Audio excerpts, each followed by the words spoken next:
What's up, everybody? Welcome to Move the Sticks. DJ Bucky back with you as we march towards the new year. Buck, how the heck are you doing, man? Man, I'm good, DJ. Like it's crazy because of where we are. A couple weeks left in the regular season. Bowl season is in full earnest. We have the college football playoff coming up in about a week, and so it's good, man. Good time. I got to ask you this question: as we get older, when you're playing, ball security is a phrase that's often mentioned. We'll mention it when we're scouting as well. Ball security, ball security, ball security. I want to know if, as you get older, you're struggling with the same thing I'm struggling with, which is called cup security, coffee cup security. Because, Buck, I remember as a kid watching my dad like fumble coffee around and spill it everywhere, and I just remember thinking, like, how do I understand this? Like, how hard is it to just keep your coffee upright? I had the almost exact same sweatshirt you got on right now wearing this morning. I'm walking. I've got my phone. Maybe it's I'm trying to do too many things. And it's just like, it like, not like fall. It like explodes out of my hand. What is wrong with me? Do you have it in a tumbler? Or do you have it in a mug? You have it in a mug? In a mug. In a mug. I need to get a top. I got to get a top, I guess. I'm not a mug guy. I'm like a kid. I need a sippy cup. I need a top on it. I need everything to make sure I don't turn it over. Yeah, these things. Yeah. Oh man, that's a lot of coffee though. Woo. This is water. I know that would be a lot of coffee. I was like, "Ooh, that's a lot, DJ." That's no, but I've done this so much lately, and I don't know if I'm crazy. Like I'm the only person as you get older. Like I don't know. Do I have like some kind of like a twitch or something? I don't know what's happening, man. Like terrible coffee cup security. Terrible. Yeah, we got to work on that though. Can't give them away. I got to be better. Better. I got to be better than that. All right. As we start off today, we're going to get to in a little bit the Dolphins Ravens game, and we'll look at some of the rookie impact scores from last week. But the news of the day, probably the news of the week, and maybe the news of the year for the Denver Broncos is that they have put Russell Wilson on the bench.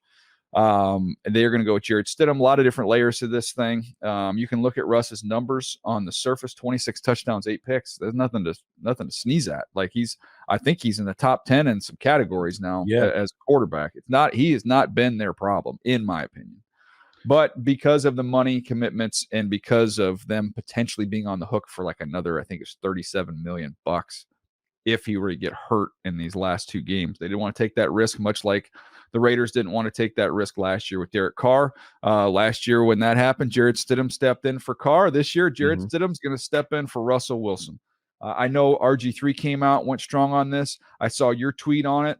To me, it's an interesting one. There's a lot of different areas and directions you can go with this, so I'll leave you the floor there.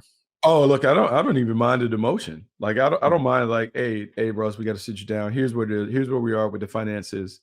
Probably not going to bring you back next year. Like just have a transparent conversation with them, like that part of it. But then when it comes out, like obviously it comes from his side where it talked about trying to negotiate down the deal or gave him the ultimatum on whether he was going to be benched or not to try and remove some of the financial guarantees.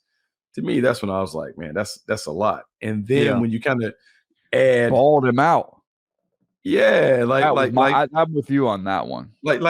So then now you're gonna scream at him on the sideline and all that other stuff. To me, that is acceptable. And regardless of whether this thing it just seemed like it became more personal than professional when it came to it. And I think we all can deal with professional situations where, hey, we're gonna go in a different direction, yada yada yada. But let's kind of play the string out.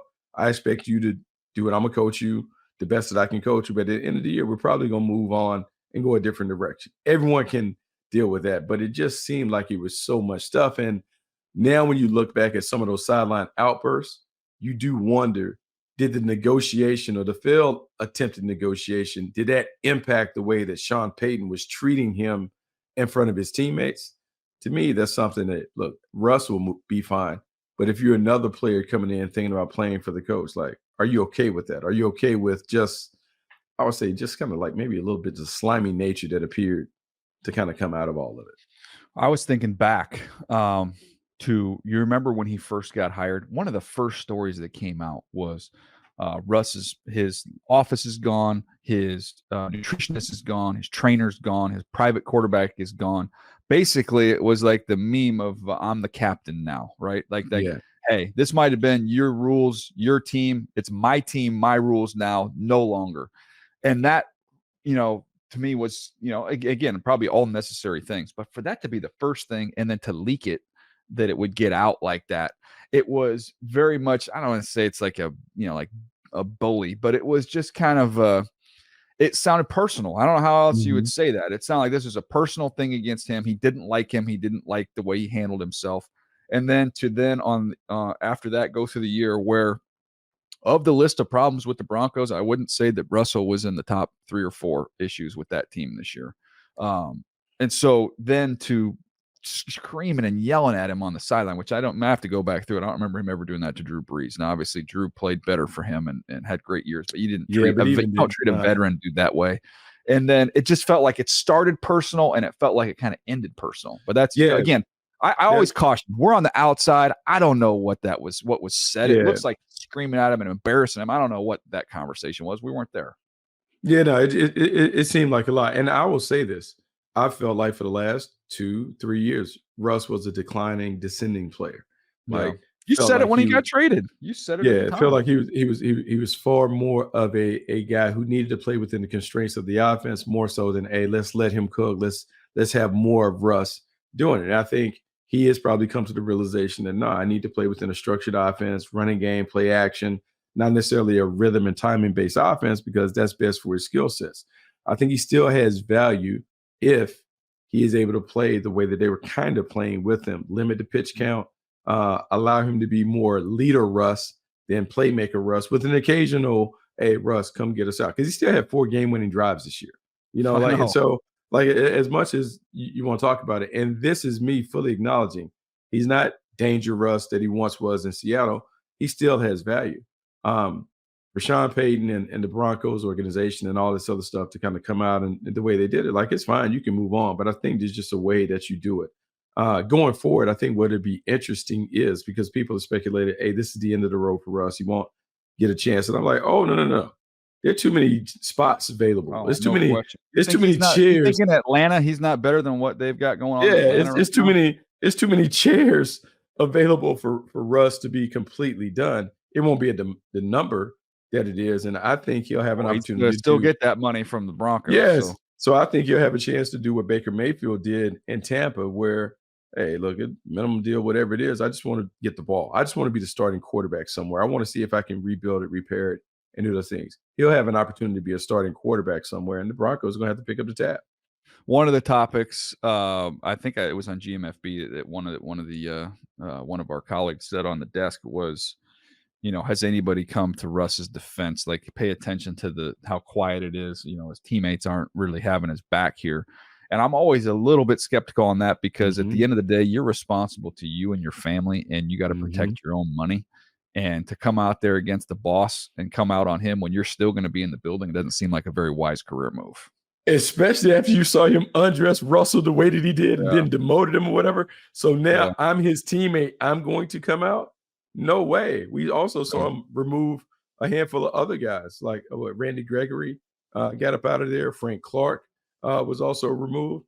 Nah, that's not the place where you're trying to speak up and be a martyr for Russell Wilson. I think privately you can support him, but publicly, I have to let this one go. Got to pass on this one. Yeah, interesting. It's interesting time in that division right now. You've got 4 different storylines going on. You've got this drama taking place with Russell Wilson. Now they're going to be a little bit hamstrung with the cap going forward for the next 2 years, carrying dead money. So that's going to be a storyline for them.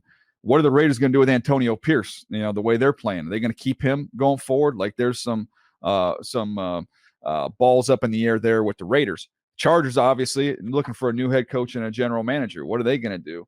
And the Chiefs look mortal for the first time in the Andy Reid era right now, where they look like they've come back to the pack a little bit.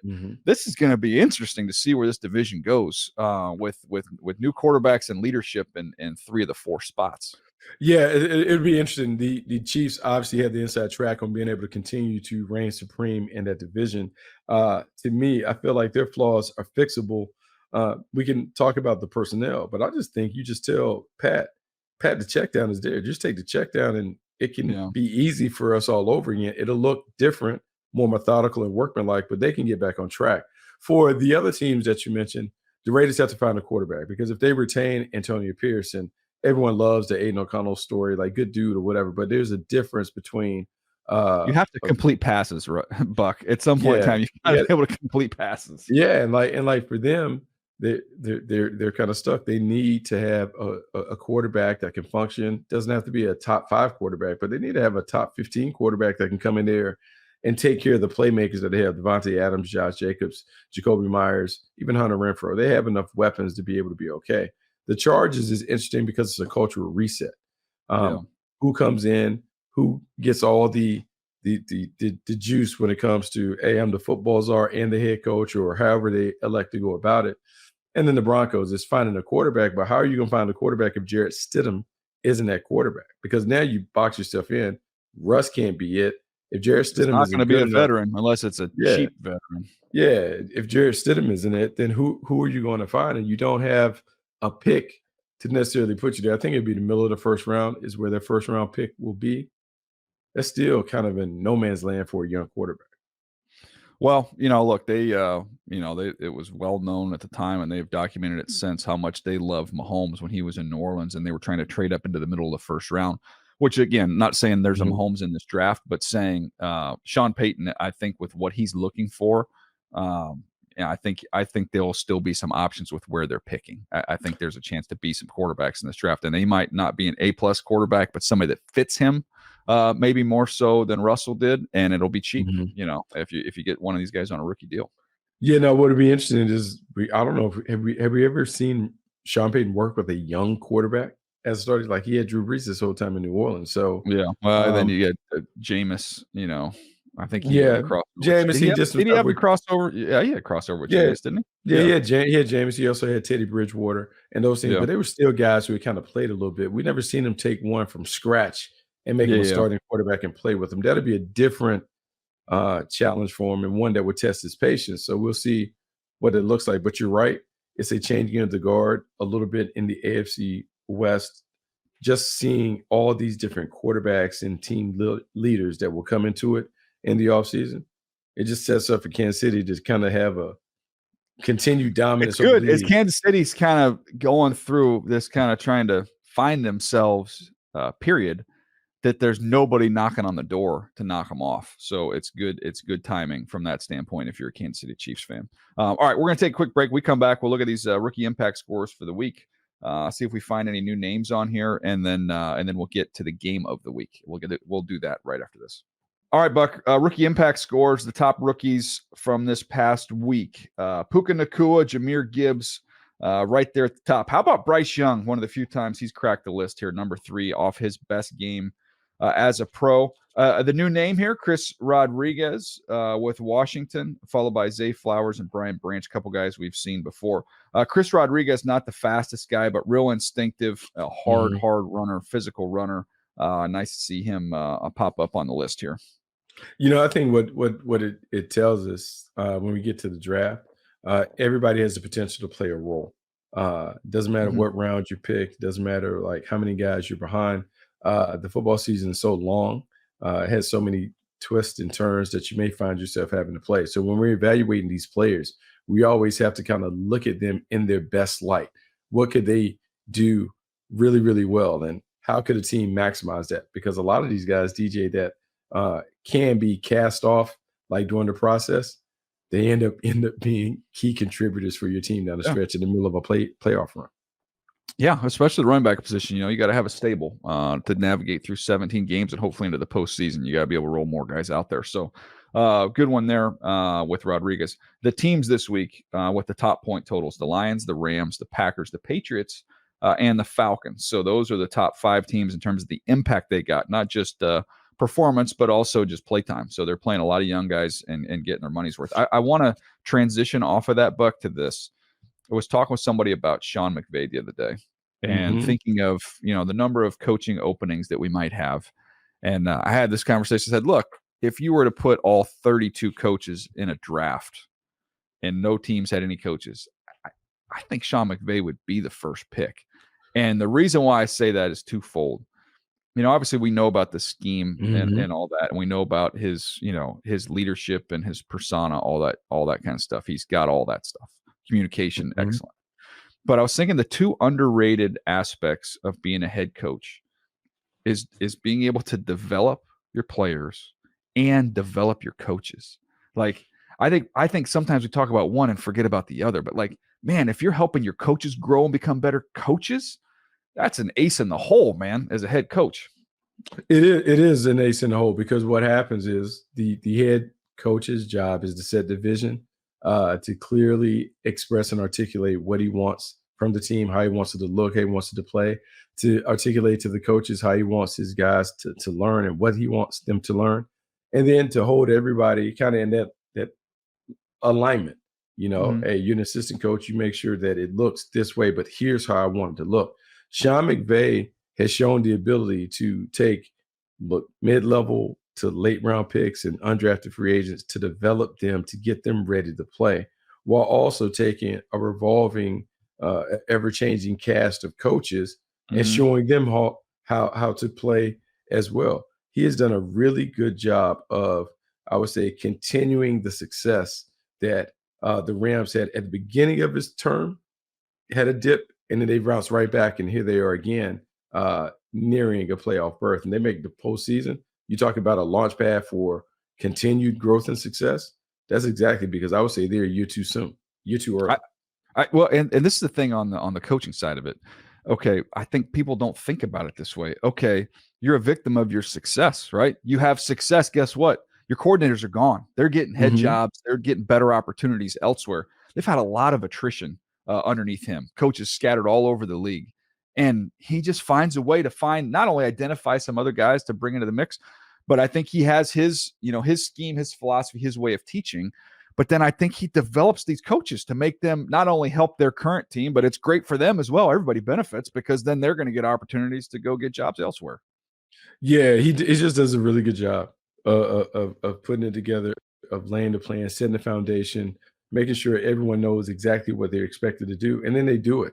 And when you're able to do it with such a young team, because we've seen a couple years on end, they've been able to kind of mix and match the pieces to get this team up and going. But this year in particular, the success of two guys, Puka Nakua, uh, Mm-hmm. basically signing and taking a Cooper Cup clone, and then Kyron Williams, the impact Mm-hmm. that he has had, over 1,000 yards, only played 11 games, but he's really getting it done.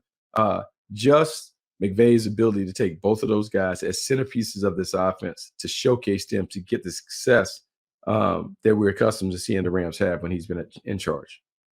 No doubt. It's been to me, it's been a little bit of a kind of a beacon that you can point to if you're looking for your next head coach, your next leader. To me, all the things you consider, how do you develop your coaches is another aspect of that I think people need to pay more attention to. All right, what do we got for our game this week, Buck? It's time for the MCS Game of the Week, presented by DraftKings Sportsbook. This week, it's the Dolphins at the Ravens. Spread is -3, favoring the Ravens. The over/under is 47. DJ, I'm going to say this. The Baltimore Ravens are in the middle of a thick run of heavyweights that they're having to navigate through, having to fight their way to the top of the AFC. They've done it. They've knocked off some top teams, but this one is a different challenge because the Miami Dolphins are, look, explosive. They're creative. They test you in a variety of different ways, particularly on offense. And so, man, your defense has to be lights out. And then defensively, they are rounded into form into a top 5 defense. Bradley Chubb, Jalen Ramsey, some of the other weapons and pieces that they have. This is a tough challenge for the Baltimore Ravens because this Miami Dolphins team is rock solid from top to bottom. Yeah, and I think is a challenge here. First of all, the Ravens are going to be happy about the being favorites here because they were not happy with how heavily they were an underdog against the 49ers last week. But the Mhm. challenge is going to be coming off of a week where you played a physical game with the 49ers. Short week. Coming back, I know Mhm. you're at home. That's nice. But when you have the emotion and the physical toll of last week, the short week, and then a team that gives you a totally different pitch this week in the Miami Dolphins. It's going to be a challenge, man. It's going to be a challenge for the Ravens. The other thing I will say is, Tua's ability to get the ball out on time against one of the more exotic pressure teams in the league under Mike McDonald. The job they do is excellent on the defensive side of the ball with the Ravens. They can negate some of that just by getting the ball out of his hand quickly. So I think it's a fascinating style matchup here. if I know the Ravens the way I think they do is, they made some plays in the passing game last week. I think they'll come out and try and run the ball down the Dolphins' throat in this one. Oh, because this is one where last week against the Niners, it was, oh, okay, you guys claim to be the bully. Well, let's hit the bully in the mouth. This week is, oh, that's cute. All that stuff that you do. Yeah, how do you respond when we hit you in the mouth? Because that's the Baltimore Ravens answer for everything. Violence and more violence. Like that's what they're doing. They're not turning the other cheek at all. They're trying to make sure that they come with the physicality and toughness. And so for the Ravens, you want this game to be a very physical affair. You want to run the football because you can look at your personnel and say, hey, we can go toe to toe. But I've seen Tyreek Hill run by some of their DBs before. So you want to limit his opportunities. The reason why the running game is important, if the Baltimore Ravens aren't dominating the time of possession, well, then it leaves their defense vulnerable to giving up some big plays. You want to take that out of it. You want to make sure you convey that message. You do not want this team to have a lot of opportunities. So Lamar Jackson, you got to take care of the football. You got to possess the football. We want to slow the game down by relying on you and the running backs to run the football, and we'll pick and choose when we can take our shots. Yeah, I also think, man, if Miami got up early in this game, it would be huge. It would be huge for them. It changes. Their defense can then play and hunt and chase. I think that will be the best thing for them. So I think whoever gets off to a fast start, it'll go a long way in determining who wins this contest. That was the MTS Game of the Week presented by DraftKings Sportsbook. Download the DraftKings Sportsbook now with code MTS. New customers can bet $5 on NFL action to score $150 instantly in bonus bets. Only on DraftKings Sportsbook with code MTS. The crown is yours. Well, there you go. There you have it. Looking forward to that ball game as well as the entire slate of games. Hey, I'll be back with the Jared Stidham report next week, Buck. After go see the Broncos and the Chargers. The Jags. Who do we have this week? Who you got? Jags have the Panthers. Got to get a win. Want to make sure you keep pace with the Indianapolis Colts and Houston Texans to see if you can get that division crown. Need to get that done this week. All right. Well, reminder, we still have one more episode coming your way tomorrow. Then we'll have 5 episodes next week, including a video show that streams at 4 p.m. Pacific every Tuesday on the NFL Fast channel. Well, we appreciate you hanging with us, and we'll see you next time right here on Move the Sticks.